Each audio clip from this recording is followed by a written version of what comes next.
Here is the white building seen on the high street cam, the webcam, and just a couple of doors away is the nail parlour, which I shall probably have a lamp post in front, and I might need to pay a visit there, get my hair done so I look presentable on the day.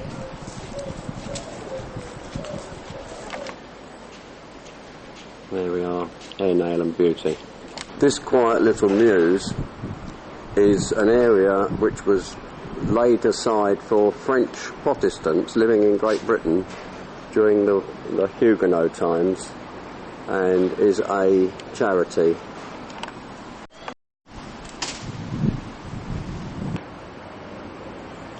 The French hospital, almshouses,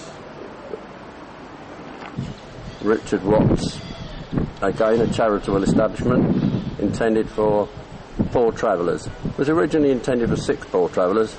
Charles Dickens wrote the story for 7 poor travellers. Richard Watts, by his will, made the charity available for 6 poor travellers who, not being rogues or proctors, may receive gratis for one night lodging, entertainment and 4 pence each. And I believe they also got a jug of ale, which would be quite nice.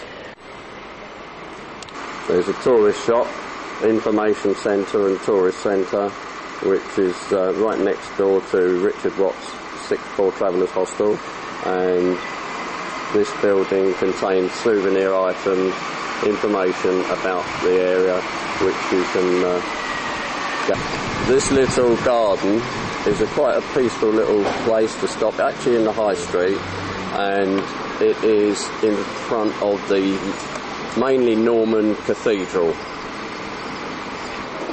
Couldn't fit the spire in that previous image, so here we are, and it's visible obviously from the top of the castle. This shop has a lot of Gothic type clothing and accessories for those that like it. It's quite a feature for the ladies. If you like Victorian dolls, then the Dolls House shop is opposite the Gothic clothes shop. Not really quite sure what they mean by that. Cute tool. This is the internet cafe, which is only a short stroll from the archway on the way towards the bridge. Only about 100 yards maximum. And it's a cafe, obviously with internet facilities.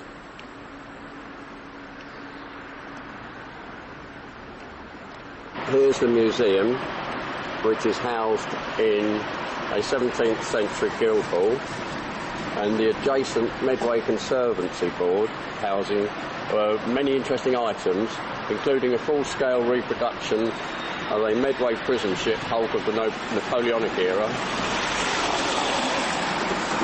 Roman artefacts, Victorian home life, toys, dolls, and a short cinema showing of the music hall days.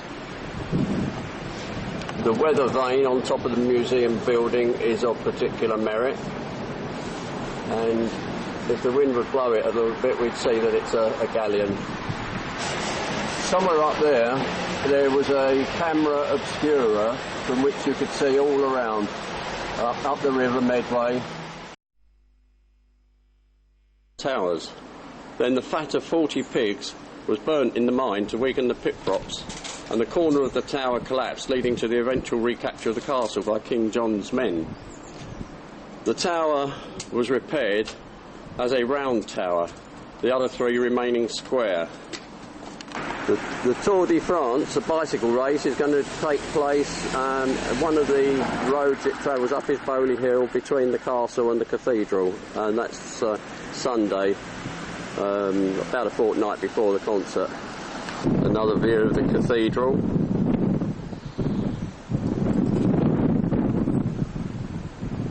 This is the main area of grass in front of the castle, where the seating or standing or even laying down on picnic rugs will take place. There's quite a large area and extends over.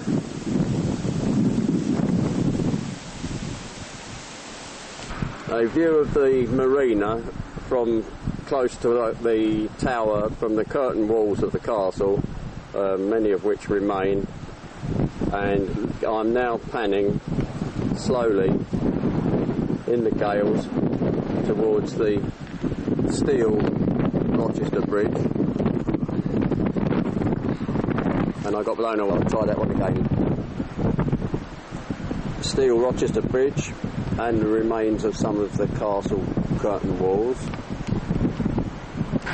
Looking west along the river, that bridge spans the River Medway and is on the M2 motorway.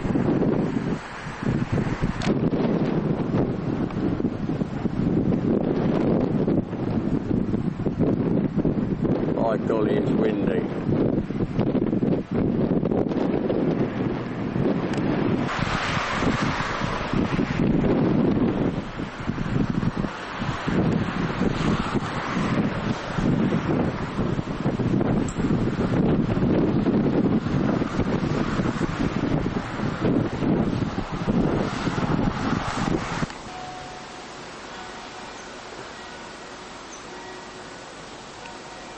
Don't know if you're picking that up, but in the distance the bells of the cathedral are chiming.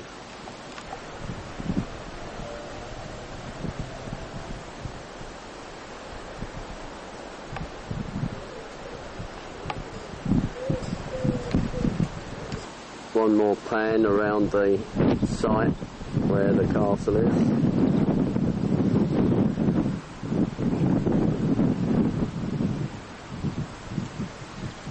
Sun's just beginning to rise.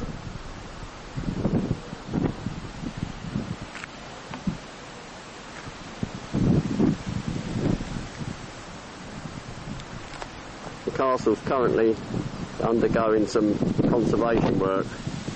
It says it's reopened early July.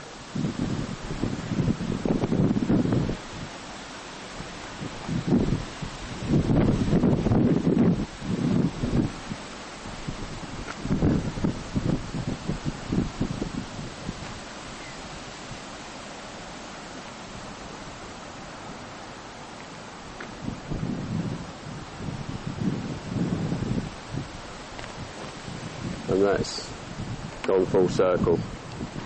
Ground is looking a bit wet and muddy at the moment, so I hope that the weather improves. We haven't seen much sunshine so far this month. Here's my reward for walking around up here. I've just found £1. I'll pay for my car park. The garden of Ye Arrow, which of course will be probably quite busy